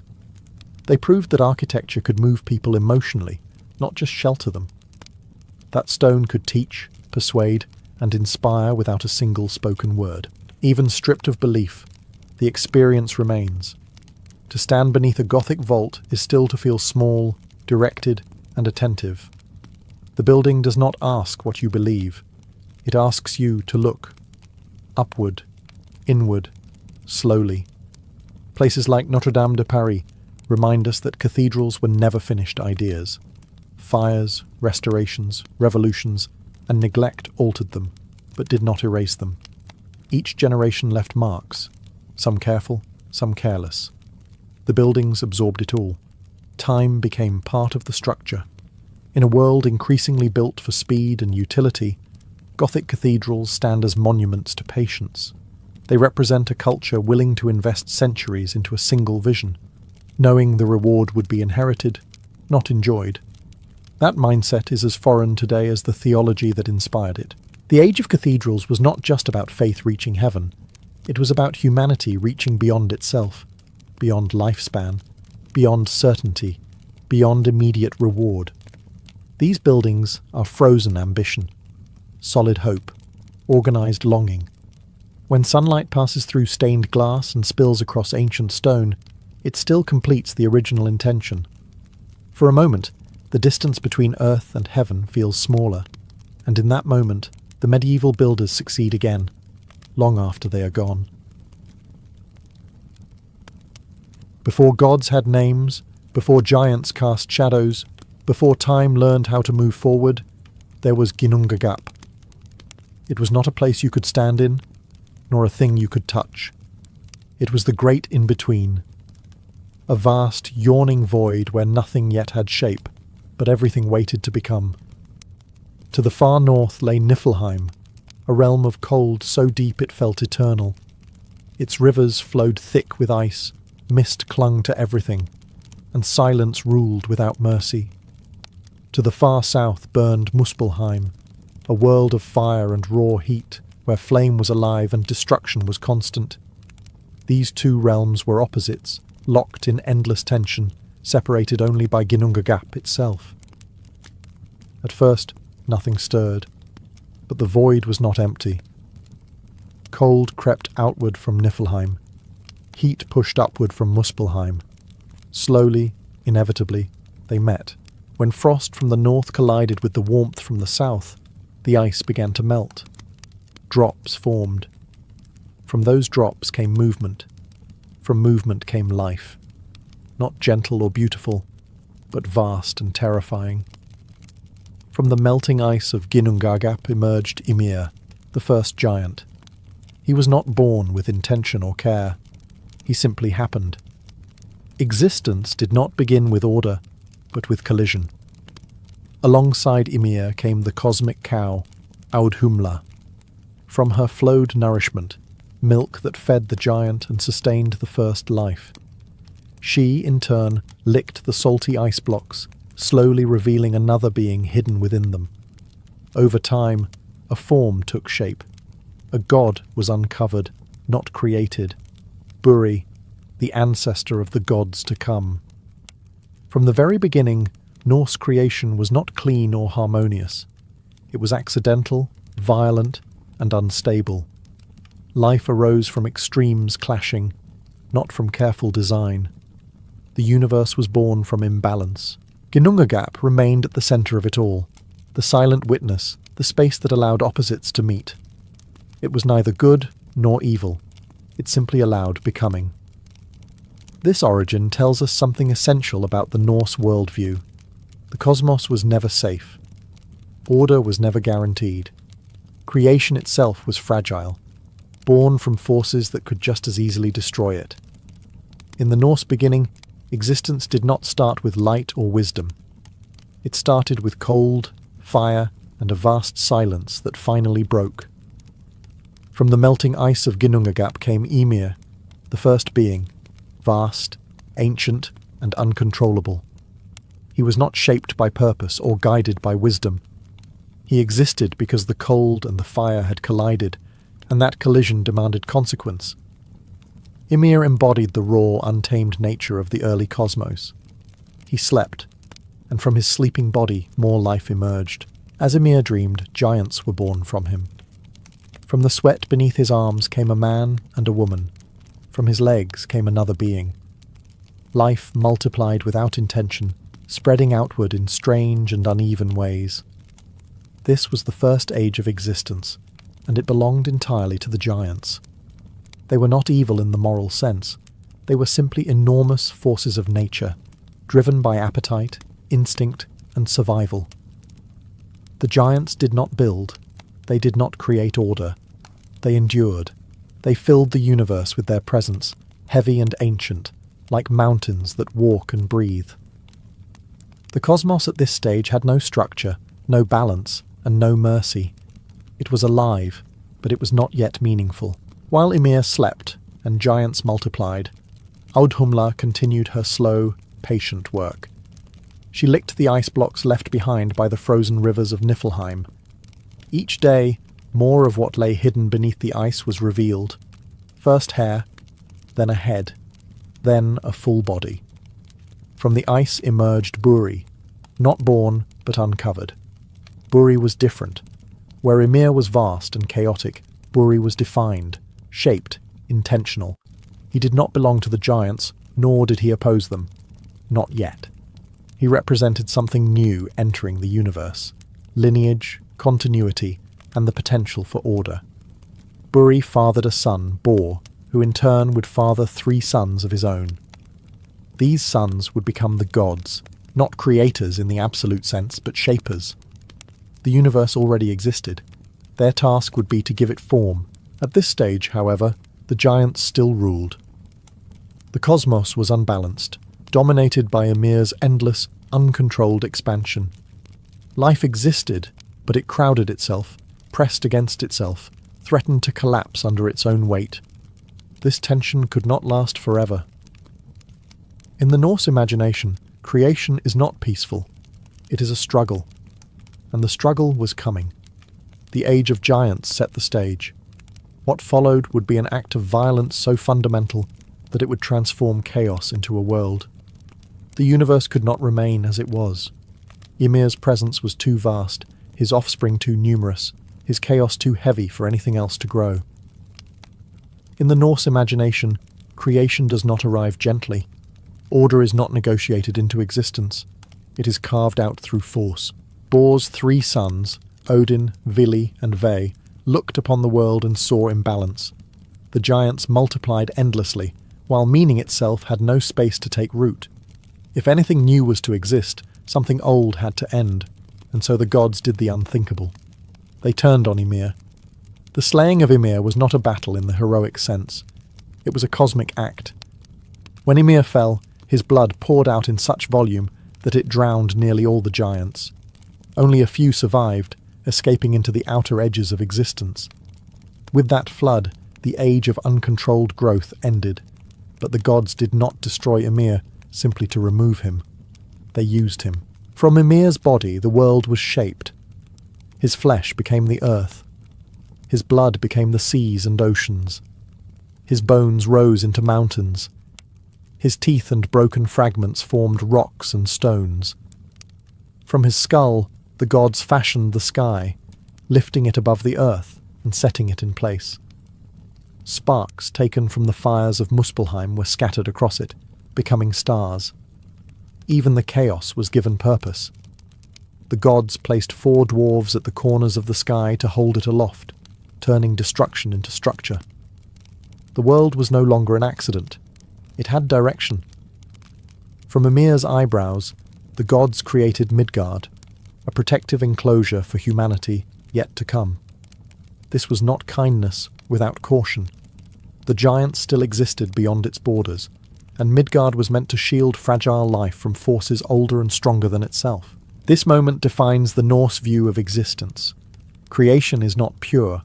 It is built from sacrifice. Life stands on death. Order rests on violence. The universe is not morally clean. It is functional. The gods did not erase chaos. They contained it, and they knew it could return. With Ymir's death, the cosmos finally took shape, not as a paradise, but as a contested space, balanced for now, held together by force, intention, and constant tension. The world had been made, but it was not yet complete. With Ymir's body transformed into earth, sea, and sky, the gods had given the cosmos structure, but structure alone was not enough. A world without order is only a corpse of creation. Odin, Vili, and Ve now turned to the task of shaping realms within the vastness they had made, dividing existence into distinct worlds, each with its own nature and purpose. At the centre lay Midgard, the world made from Ymir's eyebrows. It was enclosed, protected, and fragile. This was not the heart of the cosmos, because it was powerful, but because it was vulnerable. Midgard was designed as a place where life could exist without being crushed by older, greater forces. It was a world that needed boundaries to survive. Above Midgard rose Asgard, the realm of the gods. It was not placed there by accident. Height meant distance, authority, and separation. Asgard was connected to Midgard by Bifrost, the burning bridge of shifting colour. This bridge was not open to all. It marked the division between divine and mortal, between those who shaped fate and those who lived inside it. Beyond these worlds lay others, each born from the same raw materials, but bent to different purposes. Jotunheim became the land of the giants, vast, wild, and untamed. It was not destroyed because chaos could never be fully erased.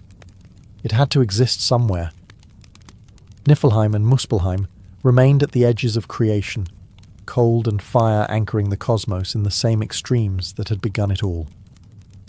At the centre of everything stood Yggdrasil, the great world tree. It did not grow from soil alone, but from the structure of existence itself. Its roots reached into different realms. Its branches held the worlds together. Life, fate, gods, giants, and mortals were all bound to it. The cosmos was no longer a collection of places. It was a living system. The gods did not create a peaceful universe. They created a balanced one. Each world existed in tension with the others. Fire threatened ice. Giants threatened gods. Gods feared fate. Nothing was permanent. Nothing was safe. This is the quiet truth beneath Norse creation. Order exists, but it must be maintained. Structure is real, but it can break. The gods themselves were not outside this system. They were bound by it. With the worlds shaped and held together, the universe could finally sustain life with meaning. But the most fragile creation was yet to come. With the worlds shaped and held together by Yggdrasil, existence still lacked one crucial element: rhythm. Space had been formed, but time had not yet learned how to move. The cosmos stood assembled, but motionless, like a great hall with no footsteps, no seasons, no passing of days. For life to truly exist, it needed cycles. The gods turned their attention to the sky. From the sparks taken earlier from Muspelheim and scattered across the heavens, Odin and his brothers now imposed order. What had once been drifting embers became fixed lights. Stars took their places. Directions gained meaning. The sky was no longer a lid held aloft.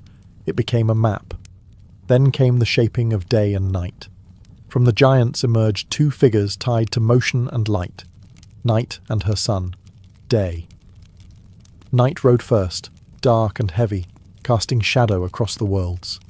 Day followed, bright and swift, bringing warmth and visibility. The gods set them on paths through the sky, ensuring that neither could dominate forever. Darkness would always return, but so would light. The sun and moon were placed into motion as well, drawn across the heavens in eternal flight. They were not free. In the Norse vision, even celestial bodies are chased by destruction. Wolves pursued them relentlessly, snapping at their heels, reminding all beings that time itself is hunted. The sky was not peaceful. It was active, threatened, alive. With these movements, time began. Days could pass. Seasons could change. Growth and decay became possible. The universe was no longer frozen in a single moment of creation. It could age. This is essential to understanding the Norse worldview. Time is not a gift. It is a condition filled with pressure. Everything that exists is moving toward an end, even as it continues forward. The sun shines, but it is chased. The moon glows, but it will one day be caught. By giving the cosmos rhythm, the gods accepted inevitability. Cycles meant repetition, but also exhaustion. Birth implied death. Motion implied collapse. Yet without time, nothing fragile could survive. Plants could not grow. Beings could not change. Meaning could not accumulate. With night and day set in motion, the worlds were no longer just shaped. They were alive. And now, within this moving universe, the gods were ready to create something that would walk inside time itself. With the worlds set in motion and time flowing through them, the gods turned their attention to something smaller and more fragile than mountains or stars. They walked along the shore where sea met land, where driftwood lay scattered, shaped by waves, worn smooth by time, but lifeless. There, Odin, Vili, and Ve found two trees. One was an ash, the other an elm. They were rooted, silent, and unmoving. Part of the world, but not yet alive within it. The gods did not carve them into servants or weapons. Instead, they chose to make something new. Beings who would live inside the world, not above it. Odin stepped forward first and gave them breath. Not just air in the lungs, but the force that animates, the spark that separates living from still. With that breath came spirit and awareness. Vili followed and gave them movement and will. He granted them the ability to act, to choose, to step forward rather than remain where they were placed. Thought and intention entered them. They were no longer shaped only by the world. They could shape themselves. Ve completed the act.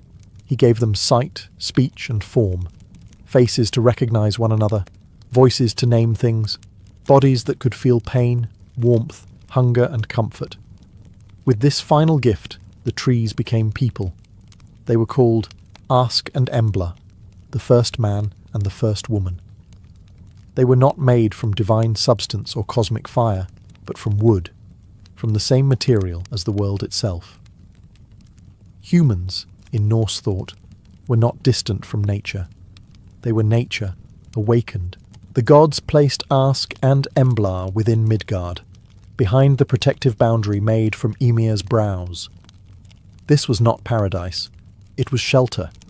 Humans were not meant to dominate the cosmos, nor to escape it. They were meant to survive within it. Unlike the gods, humans were not immortal. Unlike giants, they were not vast. They were temporary, vulnerable, and deeply affected by time. But they possessed something rare, consciousness shaped by limitation. This origin matters.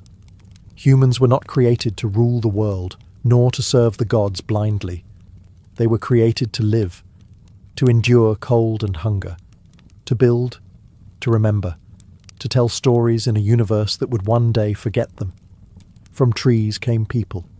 From people came history, and with that, the Norse cosmos gained witnesses. With humans now walking in Midgard, the cosmos gained observers, but it was still ruled by forces beyond choice. Beneath the branches of Yggdrasil, deeper than gods or giants, lay something older and more absolute. Fate. At the roots of the great tree lived the Norns, 3 ancient beings who shaped destiny itself. They were not gods, and they did not answer to gods. They existed before worship and beyond prayer. Their names were Urd, Verdandi, and Skuld. What was, what is becoming, and what must be. Each day, the Norns drew water from the well of Urd and poured it over Yggdrasil's roots, keeping the world tree alive. This was not an act of kindness. It was maintenance. The cosmos required care to continue, but even that care could not change its end. The Norns carved fate into wood and stone. They set the lifespan of humans, the fortunes of kings, and even the doom of the gods themselves. No being escaped their reach. Not Odin, not Thor, not the smallest mortal born into Midgard. This is one of the most unsettling truths of the Norse creation myth. Free will exists, but within limits.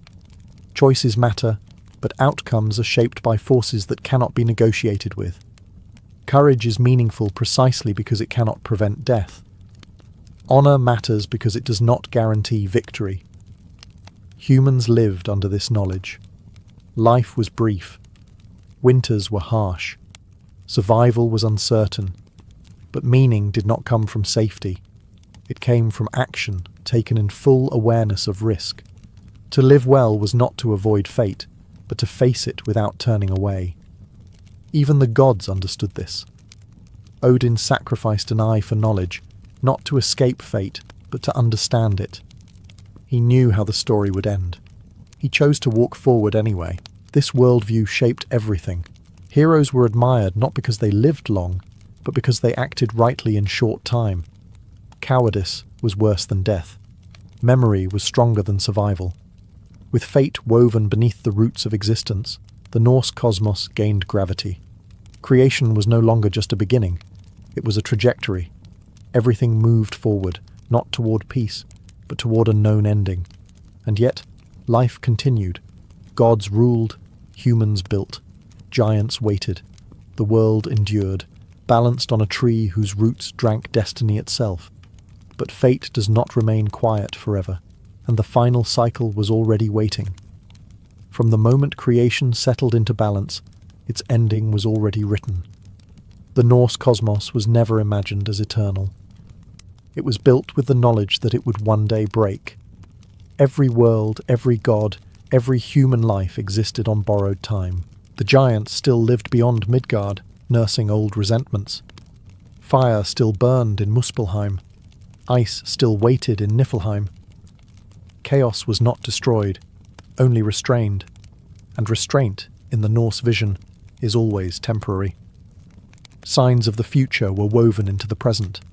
Monsters were born alongside gods. Fenrir grew too strong to be trusted. Jormungandr circled the world, biting its own tail. Hel ruled over the dead, her realm filling quietly with souls. These were not accidents. They were consequences. Creation carried its own shadow. Even Yggdrasil suffered. Though it held the worlds together, it was constantly under attack. Creatures gnawed at its roots. Rot crept inward. The tree lived, but it was never secure. Existence required constant endurance. What makes this worldview remarkable is its honesty. The Norse did not imagine a universe rescued by progress or moral improvement. There would be no final harmony, no perfect resolution. The end would come through collapse, not redemption. Yet this knowledge did not lead to despair. It shaped a different kind of courage.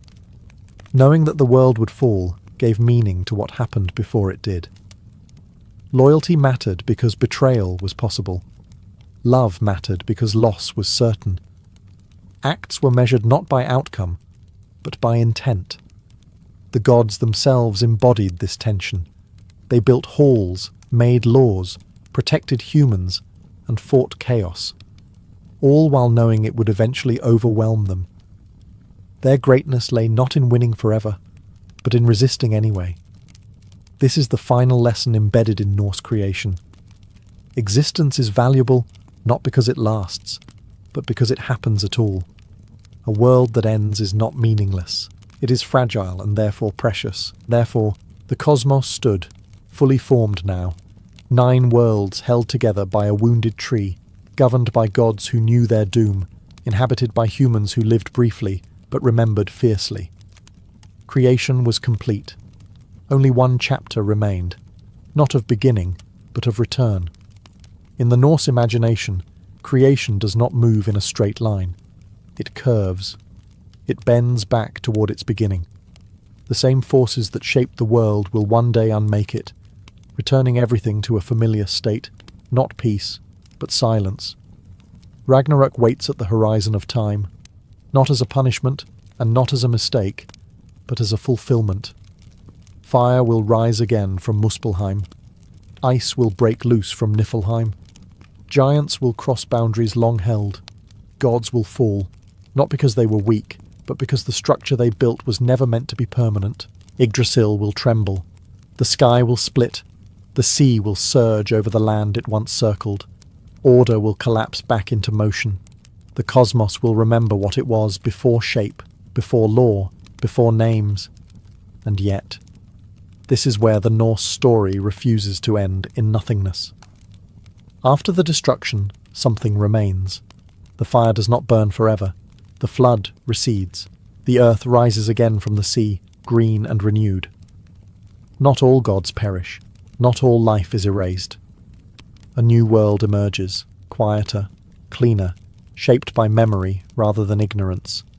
Humans survive as well. 2 figures, hidden and protected, step into the renewed world. Just as Ask and Embla once emerged from wood, humanity begins again, not as conquerors, but as inheritors. They live under the same sky, on the same earth, but with the weight of what came before them. This return is not a reset, it is a continuation. The universe does not forget its suffering, it carries it forward. The next world is not promised to be safer or kinder, only possible. And beyond it all, silence returns. Not the empty void of Ginnungagap exactly, but something close to it. A stillness that holds potential rather than absence. The same quiet that once allowed fire and ice to meet now waits again, patient and indifferent. This is the full arc of Norse creation. Not a story of eternal victory, but of recurring becoming. Life rises, structure forms, meaning is made, and when it all falls apart, something endures, not perfection, but possibility. In the Norse world, existence is an act of defiance against nothingness, repeated endlessly. Creation begins in silence, ends in silence, and between those silences, life burns brightly, because it knows it will not last. And that, perhaps, is why it matters.